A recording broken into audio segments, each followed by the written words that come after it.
Muy bien, pues estamos con Juan Pablo Proal. ¿Cómo estás, Juan Pablo? Bien, Jaime, tú. Bien, bien. Platícanos un poquito desde hace cuánto tiempo te dedicas a esto de la escritura y del periodismo. Pues escribir desde que tengo más o menos 15 años, o sea, hace unos 17. Al periodismo, pues de manera profesional desde los 18, 19 años de edad. ¿Y cuáles son los consejos que tú das para hacer buen periodismo? Pues es amplio, pues yo creo que una parte indispensable pues es la formación, pues una, uno tiene que estar sólido y más con la realidad cada vez más compleja que hay, ¿no? Entonces, una, un periodista debe ser alguien pues, que comprenda o que intente comprender el mundo que le rodea, y eso implica pues nociones de muchas disciplinas, ¿no? De economía, literatura, ciencia, etcétera, ¿no? Esa parte yo creo que es básica, la formación. Luego otro cuidado de la técnica, ¿no?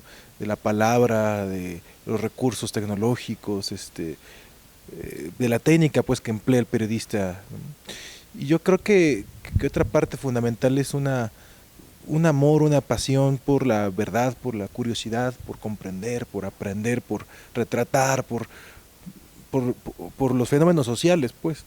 Eh, yo creo que esos elementos, y uno más añadiría tal vez la práctica, ¿no? Finalmente es una especie de arte, es una especie de disciplina artesanal que, pues por más ganas que uno tenga, también las horas vuelo cuentan mucho, entonces también parte es o gran parte es pues también la disciplina y la paciencia y la perseverancia y las horas vuelo, ¿no? Por ejemplo, en tu caso, ¿cómo vas escogiendo los temas y también cómo vas desarrollando tu estilo? Bueno, los temas creo que tienen que ver con los intereses que uno tenga por la vida, ¿no? Las cosas en las que uno se fija, hay cosas en las que yo rara vez presto atención y hay otras que me interesan mucho. Y me decías, perdón, la El otra, estilo, ¿cómo vas el desarrollando? estilo, pues más bien el estilo sí tiene que ver mucho con conocer la técnica, es decir, con estudiar la palabra,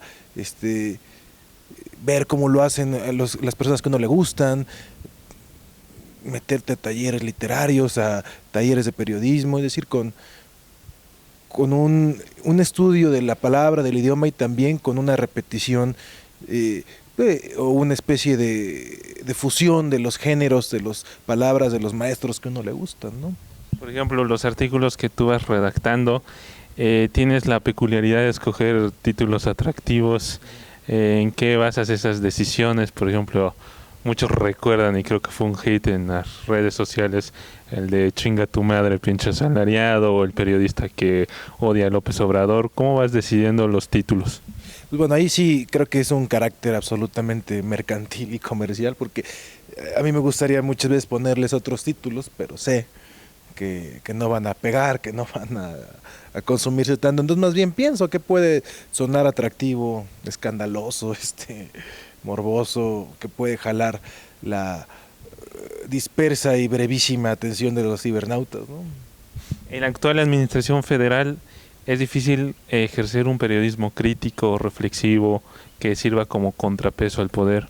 Yo creo que en cualquier país, casi en cualquier contexto histórico, pues siempre ser crítico a quien ejerce el poder, tratar de ser un contrapeso, pues siempre va a traer riesgos. No quiero ni sobredimensionar ni minimizar la realidad mexicana, pero creo que mientras uno intente criticar al poder, lo vemos en los estados, en otros países, es más o menos la regla, pues, ¿no? Mientras uno se mantenga callado, cómodo al poder, pues no va a haber bronca, pero mientras uno intente cuestionarlo, pues siempre habrá represalias de diversos tipos, ¿no?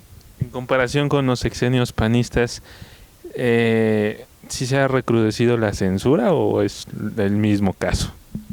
Yo, y la verdad, no quisiera hablarlo porque, si soy franco, creo que yo no me considero un periodista abiertamente crítico y de contrapeso al gobierno y que me arriesgue como muchos compañeros sí lo hacen. Entonces, no tengo elementos para decir cuál es más o cuál es menos, pero francamente creo que no hay gran diferencia, ¿no? La verdad es que creo que no, los gobernantes mexicanos rara vez, muy rara vez, son abiertos, muestran apertura hacia la crítica, cuando debería ser algo, debería ser la norma, porque algo a un gobernante le conviene tener, y a la sociedad le conviene tener quien vea los errores para corregirlos, para mejorar como sociedad, pero obviamente pues a la gran mayoría de los gobernantes no les interesa, digamos, ser buenos en la administración pública o dar buenos resultados, sino más bien ganar más dinero. Entonces, obviamente por eso creo que no les incomoda tanto la prensa crítica, ¿no? Y en el caso de Proceso, ¿cómo vislumbras el futuro de Proceso y en general del periodismo escrito?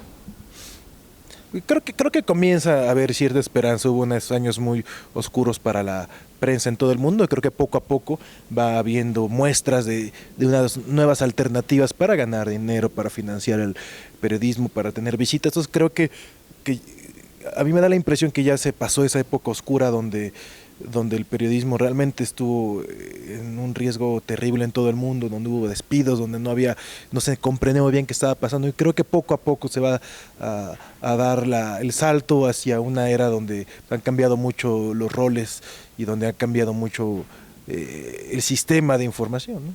¿Cuál es tu opinión en dicho sentido del periodismo digital ciudadano? ¿Si existe? Bueno, digital ciudadano ya serían muchos términos, pero bueno, más bien habrá que haber casos específicos. Creo que que la denuncia, digamos, ciudadana de corrupción, de abusos de alguien y registrarlo en video es absolutamente benéfico y que se siga haciendo también.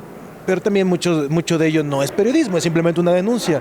No es del todo el rigor, la investigación, el contexto que merece el periodismo, pero yo sí aplaudo que cada vez haya más ciudadanos interesados en denunciar su realidad o en intentar mejorarla, ¿no?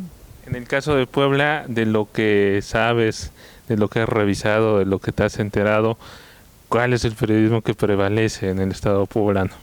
Pues igual en prácticamente todos los estados, ¿no? Ser cómodos al poder, de no criticar al poder, estar, ¿no?, con él y pues siempre muy pocos son los que son críticos, y eso es más bien, yo no culparía del todo al periodismo o al periodista, sino a la sociedad en general. Es responsabilidad de la sociedad, de los empresarios, de las universidades, de los maestros, de toda la sociedad en conjunto. Es su responsabilidad mantener, procurar y cuidar a la prensa crítica, y aquí y velar por el ejercicio de los recursos. Es responsabilidad de todos, no solo de los periodistas. Sí, y yo creo que a veces nos encajamos mucho el diente en el periodista. Sí, es cierto, hay muchos que son como, pero la gran mayoría son trabajadores asalariados que solo tienen esa manera de ganarse la vida y es lo que estudiaron, y solo los jefes, que son un puñado, son los que se llenan los bolsillos. Entonces yo no me ensañaría tanto con el reportero o con los medios, sino la sociedad. La prensa es un reflejo de la sociedad de la que de ella emana, ¿no? A nivel nacional, ¿cuáles son los medios de comunicación que tú recomiendas revisar, analizar, comparar? Hay muchos, pues, pero obviamente siempre el periódico Reforma, La Jornada, Proceso, desde luego, Gato Pardo, MX. Sin embargo, creo que hay un buen abanico de medios que siempre estarán haciendo cosas interesantes y siempre estarán haciendo un trabajo digno, ¿no? Muy bien, pues algo que quieres agregar para la gente de Puebla. Pues yo creo que Puebla, junto con muchos estados, sí tiene el reto de trascender esa sociedad mercantil, esa sociedad que solo busca el dinero y tener mejor coche y casarse y cumplir rutinas y tal, para que sea una sociedad. De verdad tiene muchos retos Puebla, de entrada en el urbanismo, tener banquetas dignas, parques, teatros, una sociedad mucho más abierta, mucho más solidaria, mucho menos egoísta, que haga una sociedad más digna de vivir. Creo que me da mucha tristeza ver a Puebla repleta de nuevos fraccionamientos, centros comerciales, de más y más camionetas, y no le ves un teatro nuevo, o muy pocos, o como siempre muy chiquitos y nadie va. Entonces creo que se tiene el reto, y además otra cosa, que Puebla también, un sector, está comenzando también a volverse una especie de mini condesas, ¿no? Donde siempre hay centro de yoga, vegano y tal. Y no es que yo juzgue eso, pero creo que el espíritu, conserva ese espíritu mercantil, ese espíritu de nihilismo, de egoísmo. Y creo que cada vez veo una sociedad mucho menos, con menos solidaridad, con menos apertura para tratar de ser mejores. Y creo que Puebla tiene ese reto de de que no sea una ciudad de nuevos ricos y de gente que parece más a un sicario que a un poeta, a un maestro o a un buen cristiano, ¿no? Muy bien, pues te agradecemos mucho, Juan Pablo. A ustedes, gracias.